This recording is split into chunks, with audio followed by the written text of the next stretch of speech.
Hi there, my name is Laura Schroedel, and today I want to talk to you about a mass media product that I use every day, and that is Post-it notes. So for those of you who aren't familiar with Post-it notes, they are constructed of small pieces of paper that are all put together in a little pad. Usually a pad contains about 100 pieces. They have a paper backing, and then they're each held together using an adhesive strip. So this adhesive strip is actually what makes Post-it so unique and is what led to their creation. So in 1968, Post-its were actually created by accident. A scientist who worked for the company 3M was trying to make a strong adhesive and ended up making this weaker, removable one. Although he wasn't able to find any way to use it at that point, another scientist about 5 years later found that it would make a great use for making removable bookmarks. So the two of them actually partnered up and created the first Post-it notes. Post-its weren't particularly popular when they first came out. The company struggled to advertise them and to market them. They actually initially found out that they were most successful when they gave out free samples of it, because people who had free samples of the product, 90% of them said that they loved them and they would use them again. So for that reason, one of the scientists who created them at one point said that they were always a self-advertising product. So at first, the company didn't have to put too much effort into advertising, which was kind of nice for them. But now the product is primarily advertised on print media, such as magazines, and then also on television through advertisements. There is some advertisement online, of course, and there's some social media presence, but it's not very big. So for that reason, I would say it's mostly a print product or a television product. It's also substantially used in television and movies as far as product placement. So as I said before, the product is created by a company called 3M. 3M is a huge company employing over 91,000 people worldwide. The majority of their employees are actually in the United States. They have several facilities here, as well as several in other countries. So they actually create 55,000 different products that range all the way from safety products and safety systems to medical products. Abrasive products like sandpaper was their first thing they created, and then of course they have their adhesive products such as Post-it notes, Scotch tape, and those awesome command strips, which I love too. The company itself is very successful. So last year they had an annual revenue of $31.6 billion, which was up 5% from the previous year. The company itself is valued at over $107 billion. They're ranked number 97 in the 2018 Fortune 500 list, and their stocks are $171 a piece. So that's pretty impressive. They are primarily located in St. Paul, Minnesota. That's where their labs and offices are, but they also have facilities in 29 different states and 125 different facilities outside the United States. So some of the jobs that are available from them, at least today, what I saw when I looked on their website, there were 363 jobs today that you could get in the United States, which I thought was very impressive. And those range all the way from manufacturing and working in their warehouses and their factories all the way up to product engineer, legal representation, human resources. There was a ton of different types of jobs. And then as you would expect with such a range of different types of jobs, there was a huge range in the salaries of their workers. But I found that overall they were paying their workers very well. So a warehouse worker can expect to make $45,000 or so a year, and warehouse manager can make up to $70,000. Of course, their CEO made substantially more. Last year, he made $13 million. But I was impressed to see that even their engineers, scientists, and developers still make a decent salary, with most of them ranging between $100,000 and $200,000 each year, which I think really celebrates their ingenuity and the hard work that they're putting into it. The company as a whole has been really successful, but there was one incident that I found that stood out as something that they did wrong. So in 1999, they were investigated by the state of Minnesota for their use of perfluorochemicals, or PFCs. And those are chemicals that they used in their nonstick cookware and stain-resistant fabrics. They claimed that they would phase them out and then clean up the area around the factory that they had used to make those products. but they actually failed to do so. So in 2010, the state of Minnesota brought a suit against the company for $5 billion, asking them to repay the money that they had lost in trying to clean up the Mississippi River after the company had polluted it.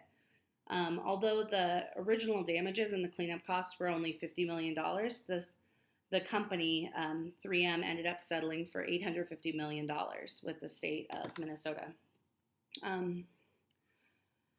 But let's see. I found, as I mentioned earlier, that most of the advertising comes in the form of print media and then television advertisements, and then also some really well done product placement. So I really appreciated some of the print and television ads that I came across, and I wanted to share a couple of them with you. So one of them that I came across that I thought was really interesting was in 2018, they had a TV commercial featuring the celebrity Haley Steinfeld, and they depicted sticky notes and Post-it notes in that commercial as a way of making your dreams become reality. So it celebrated people's individuality and how they could use sticky notes to write down their dreams and then actually take action and make them real. Their most recent ad campaign, which actually came out this summer, is all the ones that I've seen so far are all television commercials, and they focus on going back to school. And so their tagline in each of them was "Make your thoughts come alive with 2 times the sticking power." And they focused on different dreams of kids within school and how they can really take whatever they're thinking and turn it into reality using their products. And I thought that was a really cool way to look at the product, because rather than it just being an item that we use to write down our grocery lists and our things we don't want to forget, it really celebrated that people can use them to enhance their individuality. So overall, I feel like the product is marketed towards a wide range of people. I think that they really market from probably ages 12 on to 60, and they don't seem to have a specific demographic, or they don't focus on males versus females. In fact, they actually have a new product that they came out with last year that's extreme sticky notes, and some of those commercials are funny because they're very much targeted towards men. So like they'll have contractors who are using them to leave notes to their employees, or sportscasters using them before going out to talk about the big games. So I could definitely see that those ones were marketed towards men and to draw in that demographic, and I thought that was interesting. But overall, they have a very wide demographic, and it's really just towards anybody who has things to write down, like working individuals, parents, students, very broad demographic. Overall, they're mostly made in the United States, Post-its at least are, and they're not very complicated to make. They, of course, have to make the adhesive and then place it into a machine that applies the glue to the paper. So then the backside of the little papers is primed, and then the glue is applied, and another device stacks the papers into sheets and then attaches the paper on the bottom. And then, of course, they're packaged up and shipped out to different stores. I wasn't successful in finding out about how much it costs the company to produce each of these, but as far as consumers, one pad of sticky notes only costs about $1.25, and you get 100 sticky notes in each of them. So overall, Post-its only cost a little more than a cent per note, which I think is very, very affordable and explains why I have so many different ones. I love them. The last thing I want to focus on with this product that I thought is really cool is that it is so prominent in other aspects of daily life. So not only are they used for lists and everything, but they've also been featured really heavily in films and pop art, and then just in everyday life. So for example, a lot of computers, different programs on computers, have the ability to add sticky notes onto the page so that you can keep track of things, and I really like that. Also, Post-it partnered with Evernote recently, which is allows you to take notes on a Post-it note and then take a picture of it with your smartphone and upload it and save them in the cloud, which takes them digital, which is wonderful, so you don't lose them. But as far as product placement, which I mentioned earlier, Post-it notes have been featured pretty heavily. So a couple of examples are in Sex and the City, Carrie's boyfriend broke up with her via Post-it note. Or in Grey's Anatomy, Meredith Grey wrote her wedding vows on Post-it notes. But then they've also been used in other ways, Like in 2017 in downtown Denver, there was a Post-it war between a few different office buildings where they were using the Post-it notes to actually construct messages and pictures to other people across the street through their windows, and then the other people would put sticky notes on their windows and they'd go back and forth.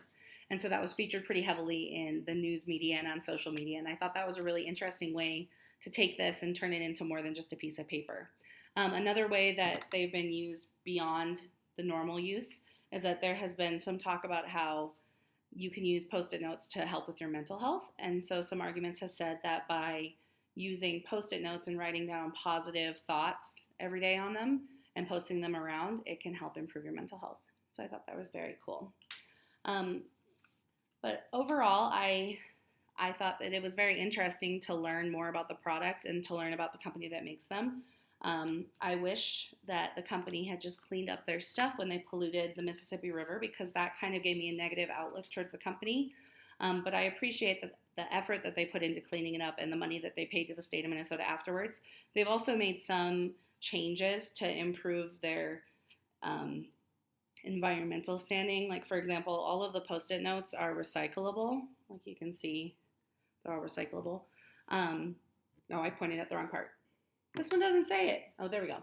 They're recyclable. Also, their new line of sticky notes that are extreme sticky are all made with adhesive that is 100% plant-based, which I think is really cool and environmentally friendly. So I appreciate that they're taking efforts to try to fix the mistakes that they once made. The creator of Post-it notes once said that the product is a product that nobody thought they needed until they did. And I just completely agree with that sentiment, because I think that there are so many uses for these little guys, from modern art to sending messages to people across alleyways to writing down your grocery lists. I just think they're very useful, and they're going to continue to be useful. Thank you.